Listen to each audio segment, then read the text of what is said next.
Alan, my man. So basically we got a couple of posters left that we're explaining about. This is 5 Deadly Venoms.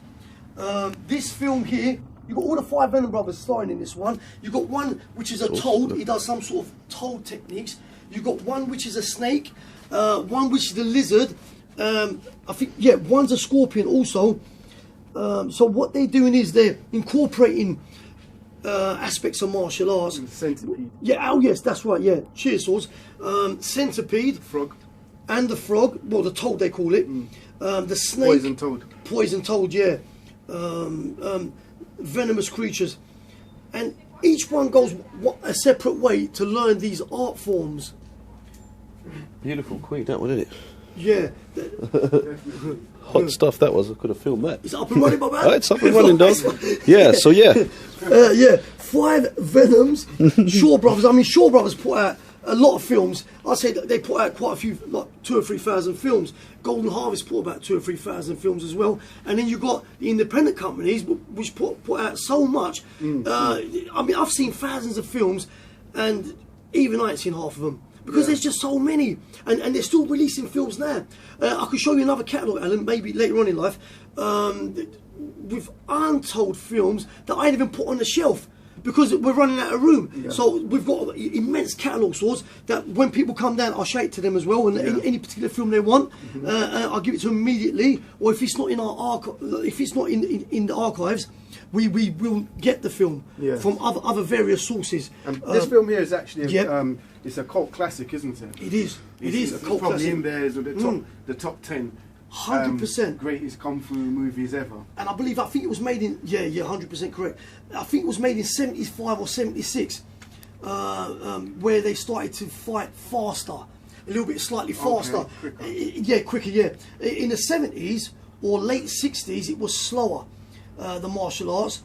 And so now they sped it up and they incorporated more moves. Yeah, there was more moves. 100%. There was more involvement in it. It was more prolonged. The fight scenes. Yeah. There was immense amount of fluidity.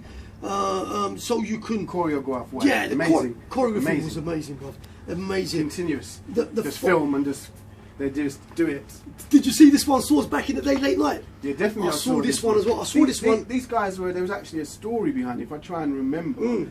These 5 men, they actually represented a master, didn't they? There was a master behind them. Yes. And these guys were actually assassins, weren't they? That's right, that's correct. And the master in this was Wang Lung Wei, the Shaw Brothers assassin. He's an assassin in a lot of films. Wang Lung Wei as well. Yeah. 10 out of 10. I'll take my hat off for him. The credibility that he has on martial arts, he's just a phenomenal fighter, Alan. All round. And now, we left the best till last, my man. Hold on a second. Before you wrap this away, put this away. Yeah. Didn't this have a part 2? It did, yes, it did. It's also known as Crippled Avengers. Return to the 5 Deadly Venoms, aka Crippled Avengers, which, by the way, we've got that in English subtitles and we've got it in English dubbed. The English dub version and the subtitle version has got the same footage. Yeah. Sometimes you'd think that the subtitle version would be more.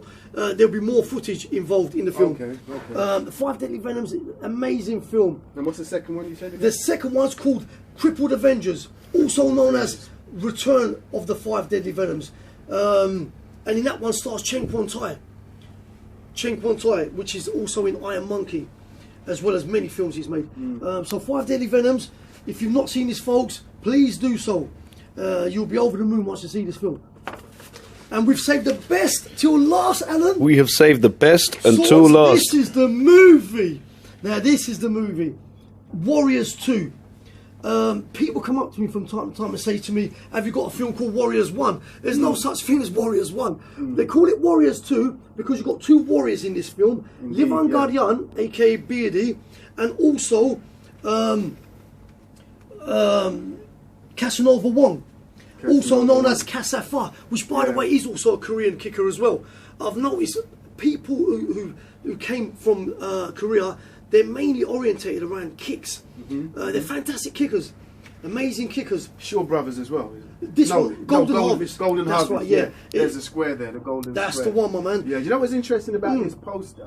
Because when you actually look at this poster, you can actually see the essence of what the movie's all about. Yes. You know, with him, this You've got guy the caricature here, there, yeah, which Dean Sheck, his name is. Shady. He's a shady character. He is a shady character, very shady, Dodgy. and he's linked up with the main master, which is Fok Hak On, which by the way he's doing like the Mantis Fist, and like he's doing pure Mantis Fist. They had amazing Mantis in there. And to date, I'm not joking, it's the best Mantis fight scene ever captured on film, and that's no word of a lie.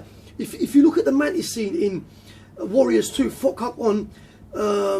And by the way, we've got the full uncut version to this one. We've got the original dub version that everyone's after. Okay. And we've got it also in subtitles as well, English subtitles. And there's added scenes with Beardy, Livangaryan, which they added them scenes after into the film. Amazing fight scenes. You've got Lee Hoi San in this. You've got Fok Hak On, brilliant fighter. You've got Dean Shek, which is, they've done a caricature kind of like photo of him, which signifies his comical role in the movie. Indeed, because yes, I'd like to add to that. But he's also super evil. Yes, the comic factor in this movie was next to none. The funny scenes where these guys were blindfolded and they were like sneaking around, like oh, then they went into the techniques. And really amazing film. Sure is. But to me, my personal preference in this movie was the monkey scene. Oh, that was phenomenal. That's my best scene in the movie, because he was this guy, the monkey practitioner. Brilliant fighter, bro. He was dangerous. He was so dangerous, but this guy solid. He had iron armor, didn't he? He so did. No matter what techniques this guy came across, that's right, he couldn't actually penetrate his iron armor, and that's how we the monkey style is actually lost. But the monkey in this film is actually some of the best I've seen. Oh yeah, and it was so consistent, so flowing as well. That's it. It was amazing. Actually. It's considered the best Wing Chun film in history. This, alongside Prodigal Son, they always speak about them two films together because of the Wing Chun. Wing Chun is a hard form to put, like for camera. It's very hard to film Wing Chun, because it's based around geometry. So you got in it Lee Hoi San, you got Fok Hak On star in this film, Dean Shek, you got in it Larkar Wing, which is Pops' brother, Beardy, also known as Livangaryan, also stars Fat Dragon. How can I forget Fat Dragon? How could you forget that guy? Exactly, he's a legend. Sammo Hung, his real name is called Gumbo, his Chinese name. Brilliant fighter. I take my hat off to him every day of the week, man. Every day of the week. He actually choreographed the fight scenes in this film. How's the deal with the Northern, isn't he? Yeah, he's doing Northern Mantis. Northern Mantis. And Fok Hak On, he's also a Mantis master in true life as well as other forms of martial arts that he knows. Yeah, this is actually the original poster of Warriors 2. They had this on the late night. This one's actually sold, by the way, but I will be getting a few more on this one. Definitely this poster. As soon as I got this in, Alan, one of the customers came in and I mentioned that we got the late night posters now. He goes, "Oh my lord!" He goes, "I want this straight away." It's on it, yeah. As soon as I showed it to him, he was happy. He said to me, "I need this." He goes, "I'm going to put this in my sitting room." He goes, "I'm going to frame it as well." And I said to him, "They're not cheap, bro. They're £20." He said, "Listen, mate, if you'd have said to me £50, I still would have bought it. But obviously, we want to do it within a reasonable price. Yeah, a reasonable price." Because look at the colours. The colours are amazing. It's beautiful. Brilliant. And you got the Warriors 2, which is spelled out there in the Chinese language as well. This film, just incredible, my man. Incredible stuff, and man. Beardy, if Beardy weren't in this film, the film would not have been as good as it is. Of course. I mean, the fighting capabilities that he has in this film is just solid. He's one of the masters, and when he trains up Casanova Wong, you see the passion that he has on the martial arts, right. and he explains on the Wing Chun dummy how to flow with it, and then you see Lee Hoi San, as Saws elaborated earlier.